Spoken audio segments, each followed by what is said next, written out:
So, Paul, so your truck's still in evidence, is that right?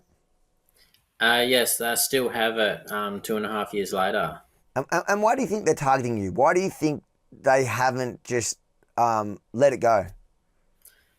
I really unsure. Besides the fact that it made a big statement on the day. Yeah, I think also if they're successful with what they're doing with me, next time people want to stand up for what they believe in, who's going to do that? Because they'll be all too afraid.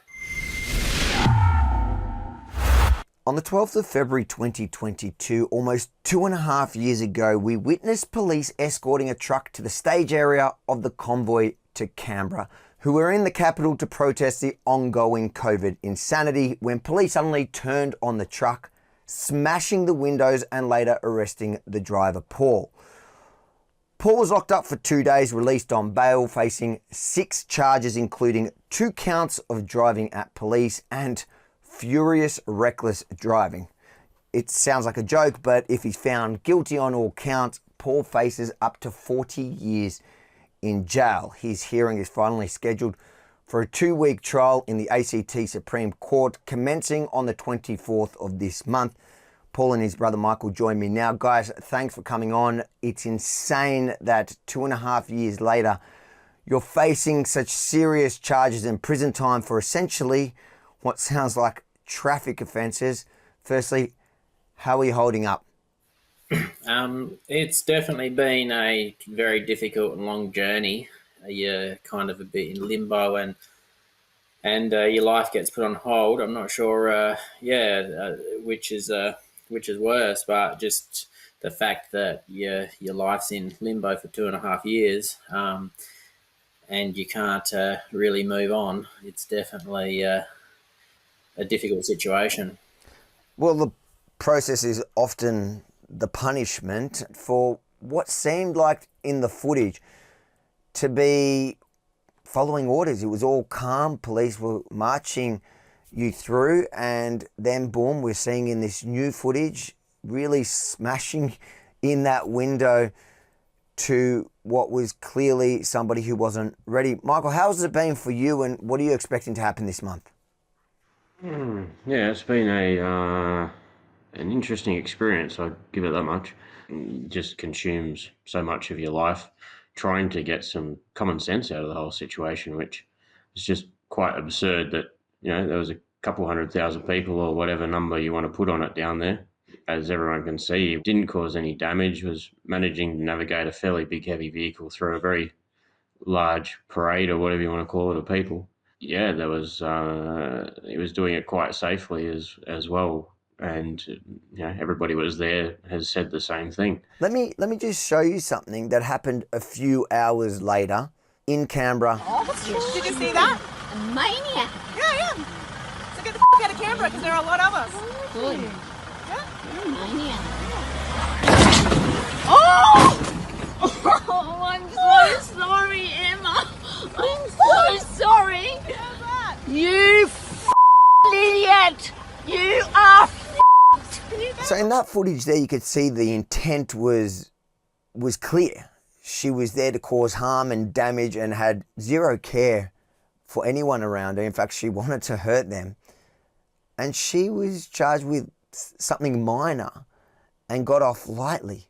Why do you think in that case, in the same capital city, only hours apart, one without intent to cause harm to anyone following police orders, the other directly going to target their victims and causing serious damage, got off lightly?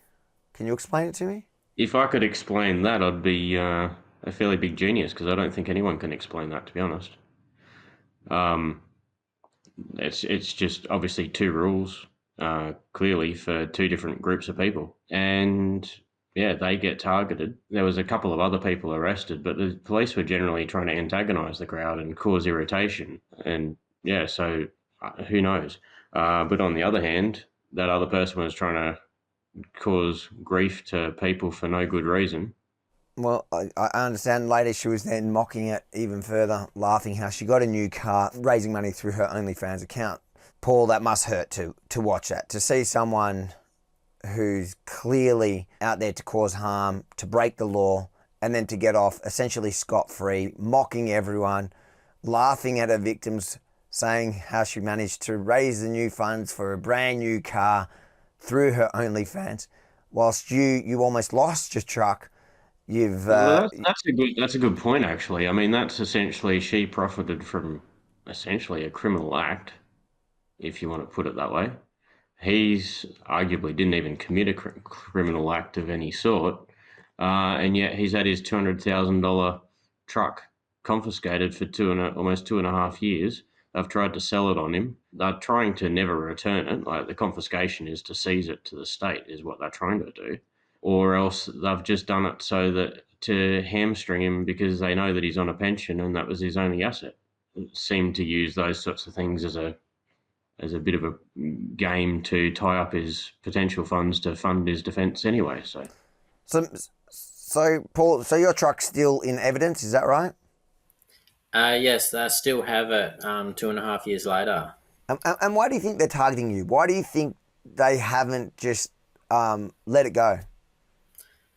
I really unsure. Besides the fact that it made a big statement on the day. Yeah, I think also if they're successful with what they're doing with me, next time people want to stand up for what they believe in, who's going to do that? Because they'll be all too afraid. And how are you feeling about your case? Are you confident? Well, I guess I feel like I know what's right, and but yeah, I guess am I confident in the system? That's another sort of question. With what I've seen over the past 2.5 years, it's very questionable. Yeah, I get it. Well, we'll cover your case the whole time. You know, the people that have been watching this story closely over the last now 2.5 years. Where can people keep up to date and support you in your current battle? Yeah, there's two different websites you can go to. One is freedomtruck.au, so just freedomtruck.au. They go straight through to the fundraising page that's running for him. We're about halfway towards the funds that we need to be able to fund a reasonable defence at trial. The other website that has a bit more details and access links through to the Facebook page and everything is convoytocanberra.com. We'll get you there.